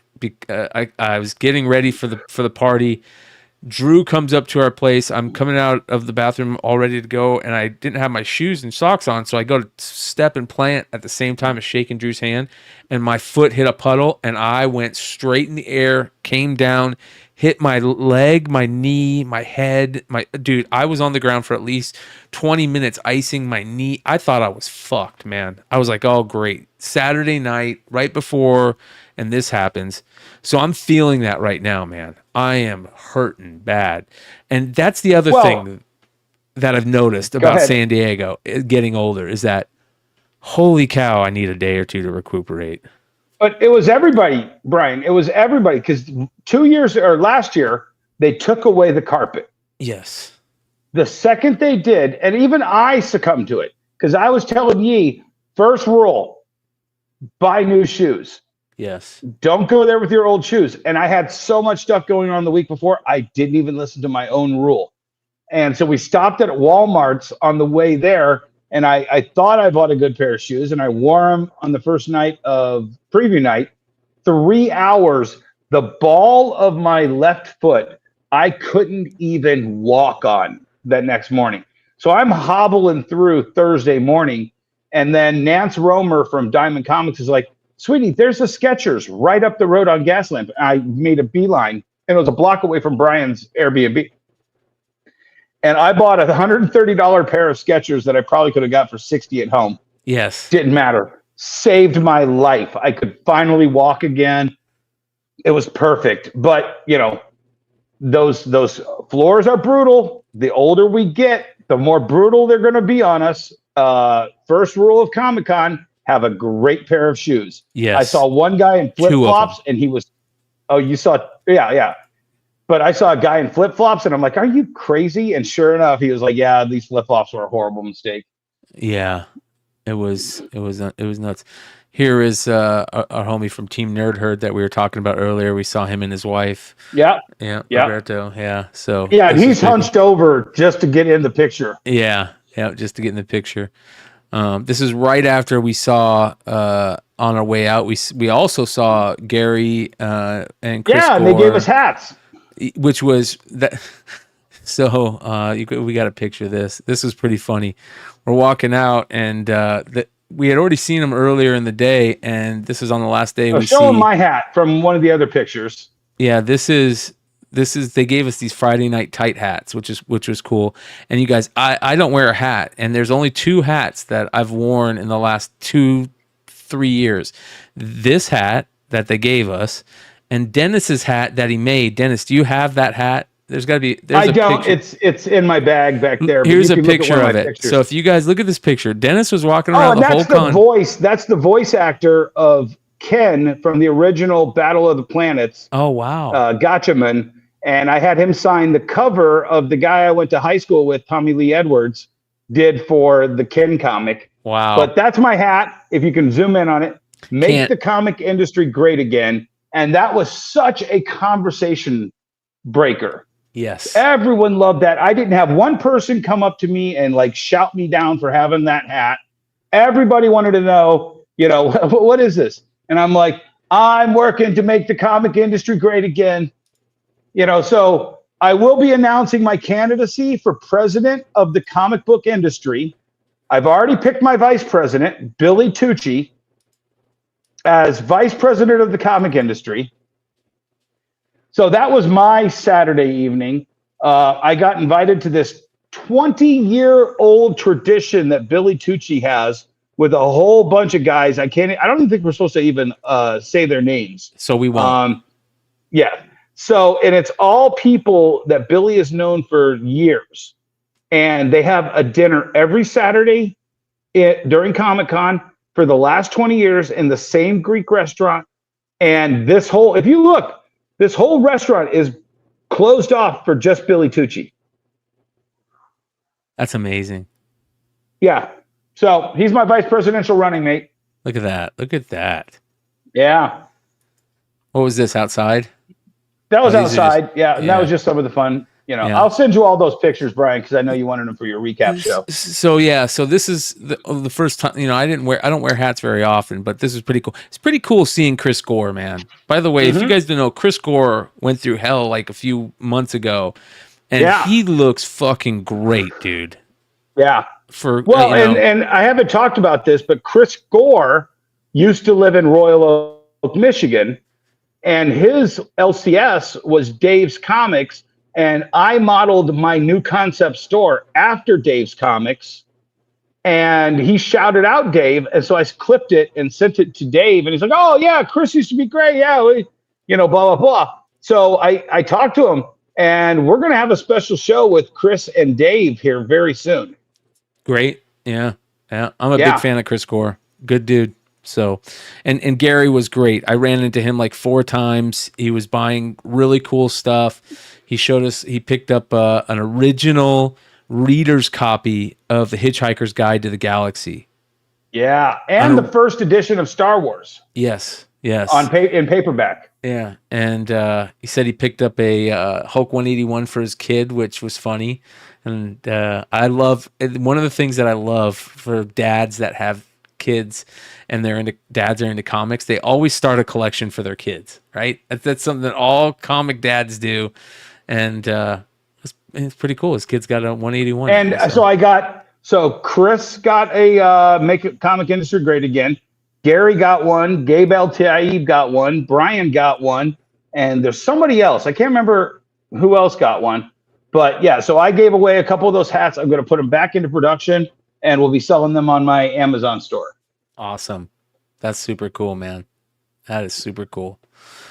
So that was Saturday night, which was awesome.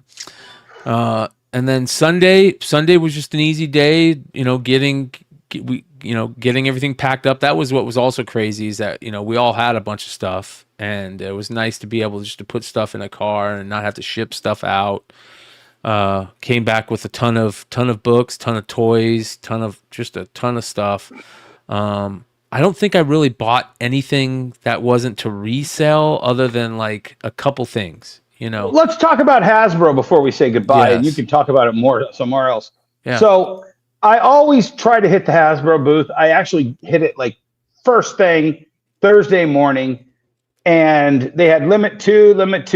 They had the G.I. Joe Classified Limited 1 all weekend. Like, if you got one on your badge, you were not allowed to get any more for the rest of the weekend, they said. And everybody's like, why? And the whole Facebook groups for the classifieds like, why? And sure enough, it was the only thing Saturday night that wasn't sold out. Like, they had like 3 things. The crappy Transformers 2-pack that nobody wanted. There was something else that, it was, and the T-shirts, but the G.I. Joe Classified wasn't. And I told Brian, I was like, hey, you might be able to go over and get into the line on Saturday. So Sunday. So Brian and Yee went over on Sunday. They had 0 limit on the toy that they were limiting and telling everybody you're only allowed 1 for the whole weekend. And Brian got 4 of them. Or Yee did. Yee bought 4 of them. You got 4 of them. And I was like, damn, I needed a second one for one of my buddies. And sure enough, he was like, oh, you can have that one. I was like, all right, cool. Yeah. I would have bought 3 or 4 if they had let me buy 3 or 4. But they were being hard asses Wednesday, Thursday, Friday, and Saturday. Yep. Blind Adam says, please describe the hat for blind people in the chat. So the hat that Dennis was giving away, Adam, was a red hat that said, make the comic book industry great again. Not comic book industry, the comic industry great again. Yeah, make the comic industry great again. And then just like a Trump hat, like a Trump hat. And then the other hat that we got from Gary at Nerdrotic was a Friday Night Tights hat that just said FNT in yellow and black letters on a black hat. So, drove home and crashed out all yesterday. It was nice. I officially make Adam the secretary of cosplay and thrilling after parties with hookers. There we go. That's one of my platforms. It's official. It's official. And then for everybody wondering, Jesse isn't going to, obviously probably not going to be able to make it, but he ended up, Jesse was running around like a crazed madman, just buying I'm not even going to buy any comic books. Okay, I accidentally bought $10,000 worth of comic books. Yeah. Okay, Jesse, we know. Stop it. Yeah, and then this guy below, the great Drew Lujan, had a great con. He got to... I don't believe he was there because I didn't see him once. He got to make lots of money in a suite at the top of the Hyatt, and have great creators on his show. But he also got to do a panel. So one of these days we're going to have him on to talk about his panel at San Diego Comic-Con. So yeah, absolutely. Yeah. Make sure you guys are following Drew on eBay Live too, because man, he's going to have some amazing eBay Live events coming up, which is amazing. So bottom line, I think from just the perspective of going to San Diego on the industry perspective, what I've noticed industry-wise is, one, the industry is down when it comes to comic book retailers, and it's down in a big way, but the excitement was there because Hollywood was back, and it was just super exciting, super packed. So it didn't look like there was anything wrong. You know what I mean? Well, and Brian, here's the thing. Our circle of people that we love in this industry are some of the most innovative people that are surviving this because they understand what the comic industry is about. Billy Tucci has survived because he created an IP that he wrapped himself around with and has constantly maintained it for 30 years. Brian Pulido, same thing. Nicky Barrucci, he's constantly reinvigorating what his business is about, and he understands the nostalgia. Oh my God. Jesse's actually here. Yeah, I am here. I am. Did Marat Michaels borrow his Wi-Fi? The what? Did Marat Michaels let you borrow his Wi-Fi? Okay, never mind. I'll come back. No, you're good. Okay, damn it. Dennis always running people off. I'm sorry. That was funny, though. Yeah, we'll try to get him back in here in a second before we call it a night. But yeah, Jesse running around like a madman, picking up books. Back to what you were saying. It is. The people that are doing well are the hustlers, the innovators, the people who have their finger on the pulse. And what I mean by that in the comic book industry, and this is what was very evident this year, the people who have the finger on the pulse, and that pulse is social media, live sales, secondary and third, fourth market sales, telephone content, people watching their stuff on the phone or an app, whether it's content, watching, listening, buying, it's all going that way. It's leaving traditional markets. It's comic book stores are closing. Less and less people are going to be buying from comic book stores, and more people are going to be buying from live sales on their phones, eBay, Instagram, YouTube. That's where everything's are going, right? And the second most important part, crowdfunding. Crowdfunding is just a behemoth. It's what I've been saying about the middlemen. There's a lot of middlemen in this industry. They saw the amount of money that was being made, and they said, "Oh, I'm going to get this," but they come in with horrible old ideas, and they want to just get the last 1,200 retailers to get their last dollar from them and not give them anything but a final sale. We are showing you the people who care about this industry. I take a personal responsibility, and it's why Brian and I get into arguments when we get into arguments. There are a lot of people who want to influence this industry that don't do it because they want to help this industry. They do it because they want to help themselves. And there's a lot of those people out there. So it's one of the things that I harp on, which is you have to be real. You have to be honest. I think Brian understands that the people I've surrounded myself with this industry, they want to make this industry great. Yep. And through their own, like making great product, providing great comic therapy if Jesse were here, you know, they understand who the market is, and they're not pandering to another market. Yep. To get there. It's so obvious when you just pay attention to it. Well, here's the other thing. The final thing that was the most important thing to me that I've learned over the last couple of years that was very evident in all my conversations is being genuine, right? That when you're fake and it's obvious, it's such a turn off, and people want to follow, spend money with, be friends with, be family with genuine people. They want somebody that isn't feeding them a line of shit. They want that integrity, that genuine, that down to. That's the important stuff. And building your brand to be genuine and to have that type of thing is probably the most important thing that I've learned personally going to this con this year. I've heard it that's what I heard from everybody. That's what they respect the most. That's what they enjoy about Beyond Wednesdays. That's what they enjoy about comic book content and you know, the publishers, right? Well, and apparently, I haven't even paid attention to this scandal, but apparently there's a lot of pushback against people who have been kind of called grifters. Yes, there has. And we haven't discussed it tonight, but I'm sure we will later. Yep. So I'll just say this: Comic Book Drama Alert's going to be very interesting on Saturday night. So we'll see you there. Can I be there? If you're around, you're around. That's all. Okay. I'll be back home. Yeah. I'll be back home by then. So I'm in for Saturday night. Yeah.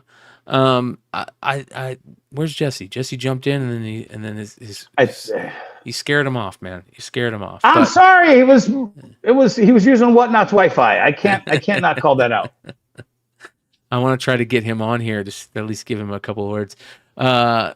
Yeah, I mean, there's a lot of stuff to talk about coming up. Yeah, Lord Tateman, I just heard about that. So apparently they just completely lost it, and now they owe money?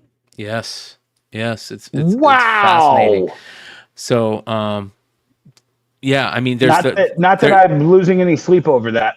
There's the CGC stuff, which is very interesting. There's the stuff that happened at the National. There's some crazy things that happened at the National for the card show. There is some very interesting things going on in the comic book content creator world. I mean, very interesting. That was a very interesting thing to me. You know, I went to the con for 5 days and I just totally checked out, which is what I need to do at San Diego every year. It's my reset. It's my recharge. But I totally checked out, and the next thing I know, I'm looking, and there's so much stuff that happens in our little neck of the woods that it's amazing. All right, here's Jesse. Here we go. Jesse, there you are. There we go. We're trying to get him in here. So yeah. We're going to give you one last word for the show to tell us what you thought of the con this year, and what are your final takeaways? My final takeaways from the con is it's the same con from 39 years ago that I went to, just a lot more tables. Everything else, I think, at San Diego Con is based on how you want it to be, not how the con should be. So I think you create your own walkways, you create who you want to go see, you want to go do some handshaking. you don't really get. This year, I wasn't really. Not that I've ever been starstruck, but it wasn't really as big as normal. A lot more freedom to walk around where I was, especially in the Artist Alley areas. In the Artist Alley, yes. Artist Alley was a ghost town. Yeah, yeah. And so I think this year was, again, too much is going on outside. You can't live stream inside the con, so guess what? People go outside of the con to live stream. And so I think there's it was a pivot to more comic book fans than there were flippers and investors and retailers. That was the thing. I had blast, even though my San Diego Comic Con stuff is lost at UPS right now, and hopefully we get it tomorrow. But overall, I think it's a blueprint for years to come at that con, where I think if you're going for the excitement of comics, it's a little bit different. It's not like it's always been. I think the excitement is in the anime section, the video game section, the Star Wars section, kind of that middle area.